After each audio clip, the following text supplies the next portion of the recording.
Welcome back to DC-Cember, as me and my guests, Velvetjoker and Patrick Palen, continue through the top 12 standalone DC films.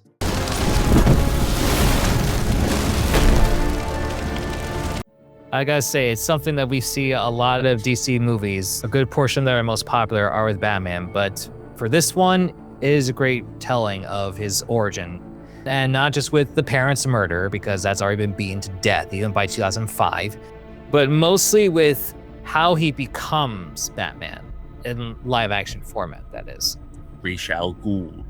Yeah. Or how does everyone say it? I say Ra's al Ghul. Yeah, that's generally the norm. That's how it's established since the 90s. But for Nolan's take, it was Ra's al Ghul. I'm pretty comfortable both ways. Yeah, for many years reading the comics, I thought it was Raj al Ghul. R-A-J, Raj al Ghul.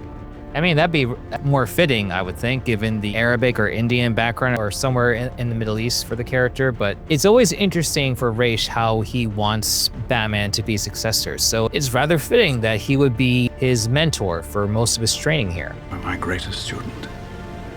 It should be you standing by my side, saving the world. Liam Neeson is incredible in this movie. I mean, a lot of people are in this one in the cast, but Liam Neeson was fantastic, and as if he already wasn't delivering a great performance in Phantom Menace. Like regardless of how people felt about Phantom Menace, though, like him as Qui-Gon was fantastic, and then he comes back around into another franchise and just kicks butt all over again. Skillet, this is not a dance.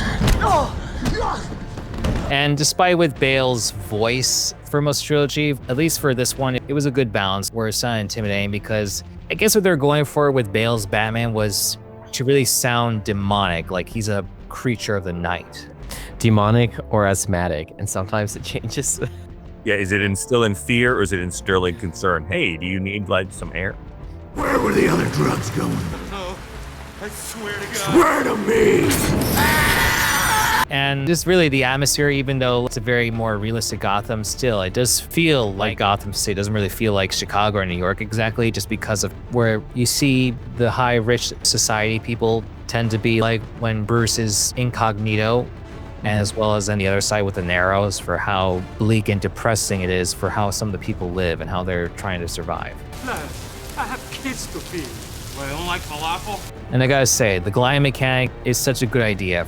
And I'm glad that they utilize that for a lot of other Batman media, especially for the Arkham games. Yes. And of course, this movie brings other characters to have more of a role, especially for Gordon and Lucius Fox. You can't go wrong with Morgan Freeman. He played God for a reason, right? I'd rather Mr. Earl didn't know about me borrowing. Mr. Wayne, the way I see it, all of this stuff is yours anyway. That's one thing I want to say about for the Batmobile. What are your thoughts on that? Velvet, I feel like I know what your favorite one is. My favorite Batmobile? Yeah. Oh, it's going to be 66. With the rims, I love everything about it. It was such a cool design. Yeah, I mean, there's really no bad Batmobile, in my opinion. What's your do you have a favorite, Brian? Because I do like the A9 Batmobile, because I like it for the design, though I like the tumbler for its function. It's just hard to choose because I do like the style of 66 too. Patrick, are you going to go with the Batman, that sort of Mustang looking? Yeah, because I mean, I'll be honest, even at the time when I was very obsessed with the Dark Knight trilogy, the Tumbler wasn't my personal favorite until Robert Pattinson's. I think the 89 version was my favorite. With this movie, Batman Begins, like they really put an emphasis with how functional the Batmobile can be. I mean, what other movies can you say that where you have Gordon driving the Batmobile? Can you drive stick? Yeah, I appreciate it though. I really do appreciate the Tumbler design. I mean, for Begins, it delivered a very human story and also such a practical story of like, how do you make yourself become the world's most feared crime-fighting vigilante if you do have endless financial resources and if you have endless amounts of trauma to draw upon for all this rage and anger. Like basically, I feel like to me, I feel like it's pretty apparent that like the whole war in Iraq and everything was a huge part of the context for the technology, right? Like with the microwave emitter, I think it was implied that would be used in desert warfare for limited water supplies, it would totally eradicate that, like the enemy's water supply or something, right? If I'm remembering correctly, the tumbler was for if bridges exploded or they couldn't get bridges built fast enough, they needed a way to get through multiple terrains. Right. Yeah. And they gave it that desert camo, which I felt like I always thought implied that Wayne Enterprises would be supplying arms to the military, kind of like Stark Industries was in Iron Man. What do you think? Does it come in black?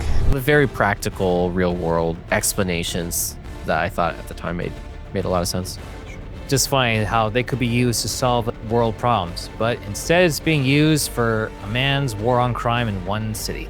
Which is awesome. Unless you have to replace the streets every time Batman goes by. And that's a good thing that he can have it jump off rooftops. Yeah, somehow it's the size of a tank, but you can jump off roofs with it, sure. He's flying on rooftops! Thanks for watching today's episode. If you enjoyed the commentary, be sure to check out my guest podcast channels. Click the links in the description box to find out more details.